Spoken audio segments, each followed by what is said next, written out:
America की सियासत और वैश्विक व्यापार के गलियारों में उस वक्त हलचल मच गई जब सुप्रीम कोर्ट ने राष्ट्रपति डोनाल्ड ट्रंप द्वारा लगाए गए टैरिफ को अवैध करार देते हुए रद्द कर दिया। अदालत के इस फैसले को प्रशासन के लिए बड़ा झटका माना गया, लेकिन कुछ ही घंटों में व्हाइट हाउस से ऐसा ऐलान हुआ जिसने यह साफ कर दिया कि ट्रंप पीछे हटने के मूड में नहीं है।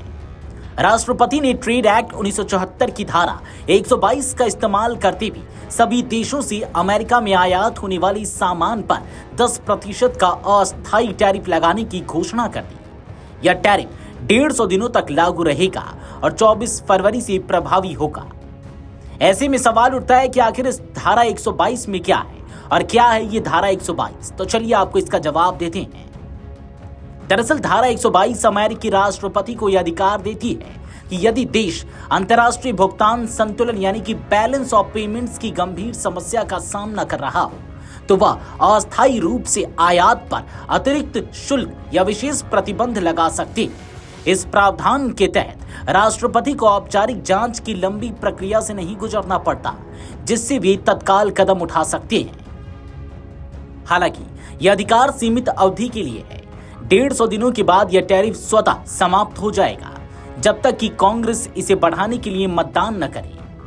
विशेषज्ञों का मानना है कि यदि राष्ट्रपति चाहे तो भुगतान संतुलन आपातकाल घोषित कर इन उपायों को फिर से लागू करने का रास्ता भी तलाश सकते हैं।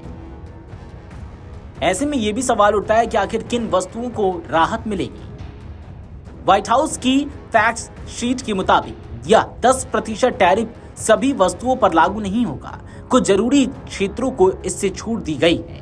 इनमें महत्वपूर्ण खनिज और धातुएं हैं, ऊर्जा और ऊर्जा उत्पाद, प्राकृतिक संसाधन और उर्वरक, कृषि उत्पाद, फार्मास्यूटिकल और संबंधित सामग्री, कुछ इलेक्ट्रॉनिक्स और यात्री वाहन। सरकार का कहना है कि इन वस्तुओं पर शुल्क लगाने से घरेलू उद्योग और उपभोक्ताओं पर प्रतिकूल प्रभाव पड़ सकता था, इसलिए इन्हें फिलहाल बाहर रखा गया है।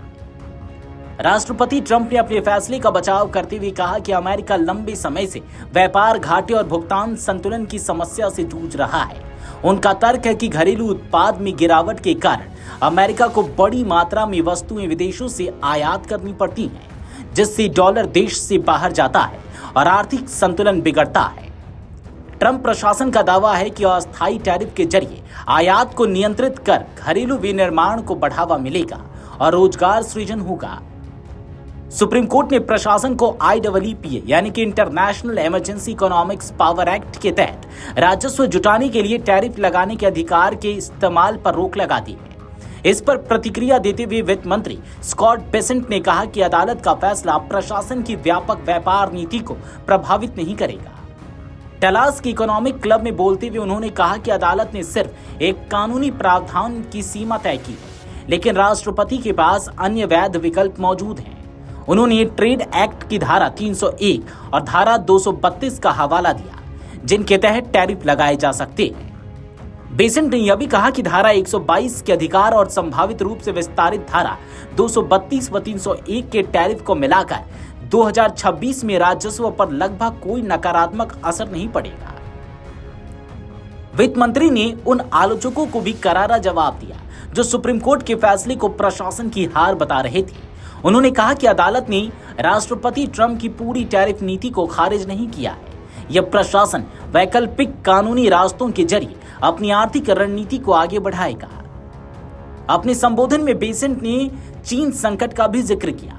उनका कहना था कि 1999 से 2011 के बीच अमेरिका ने लगभग 60 लाख विनिर्माण नौकरियां खो दी, जिससे रणनीतिक उद्योग कमजोर हुए।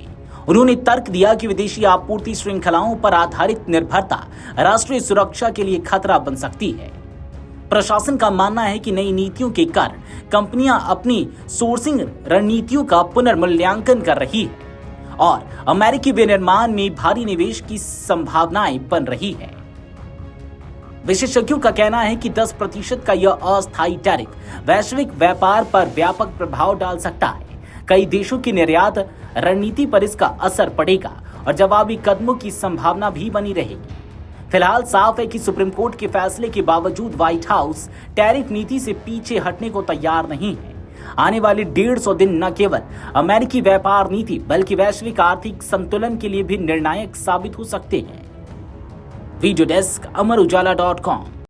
अगर आप ये वीडियो YouTube पर देख रहे हैं तो हमारे चैनल को सब्सक्राइब कर बेल आइकन दबाएं और Facebook पर देख रहे हैं तो हमारे पेज को लाइक करें।